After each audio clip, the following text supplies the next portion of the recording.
Шведийн хаант улсад манай улсын 12,000 гаруй иргэн ажиллаж амьдарч байна. Тэд өөрсдийн сонгосон салбартаа амжилт гарган монголчуудтай үлгэр дуурайл болохын зэрэгцээ олон монголчуудаа ажлын байраар хангаж байна. Швед улсад суугаа манай улсын элчин сайдын яам түүх өдрийг цувралаар тэмдэглэн өнгөрүүлэхээр шийдвэрлсэн байна. За Норвегид бол ойролцоогоор 100 гаруй монголчууд Монгол гэр бүлүүд амьдарч байгаа. Бид нар одоо мэдээж энэ нордик орнуудын орчин сууж байгаа монголчуудтайгаа хамтран ажиллах хүсэлтэй байгаа. Бид нар бол улс төрийн бизнес, шинжлэх ухаан, соёл урлаг, спортын талаар хамтран ажиллах маш сонирхолтой байгаа.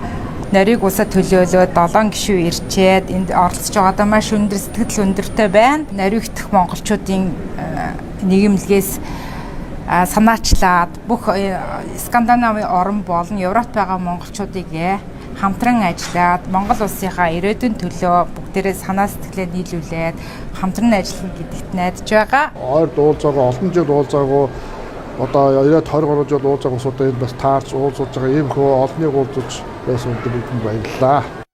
Манай улс анх дугаар үндсэн хуулиа батлахдаа гадаадын улс орнууд тэр дундаа Англи, Швед, Бельги, Норвеги, Америк, Орос, Япон улсын үндсэн хуулийг орчуулан судалж байжээ.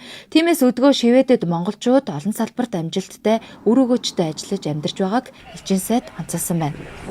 Танд 1980 онд анх ирсэн хүн байгаа.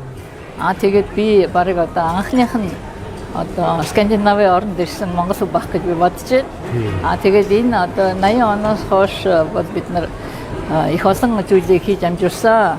Тэгээд Монголын нийгмийн 90 он байгуулсан. Гэр сэтгүүлийг 36-37 хуудастай гэр сэтгүүлийг бид нар жилдээ 3 удаа хийдэг. Тэгээд 175 одоо Монголын түүх, соёл, хөгжил ирээдүйн асуудлаар янз янзын одоо ярилцлага хэлцүүлэг яриа өрнүүлдэг. Дайн коронавир ярих юм бол 77 сая дайн коронавиг одоо Монголын хөгжлийн төслөд зориулсан байгаа. Тэрнээс гадна бас нөгөө нийгмийн ажилтнууд гэж байдгүй байсан манай Монгол.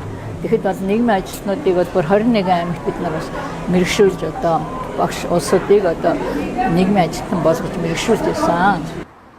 Шведийн хаант улс дахь манай улсын элчин сайдын яам 2009 онд байгуулагдаж 15 дахь жилдээ үйл ажиллагаагаа явуулж байна.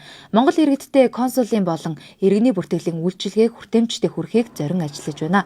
Өнөөдрийн байдлаар нийт 46 орчим мянган хүнд үйлчилжээ.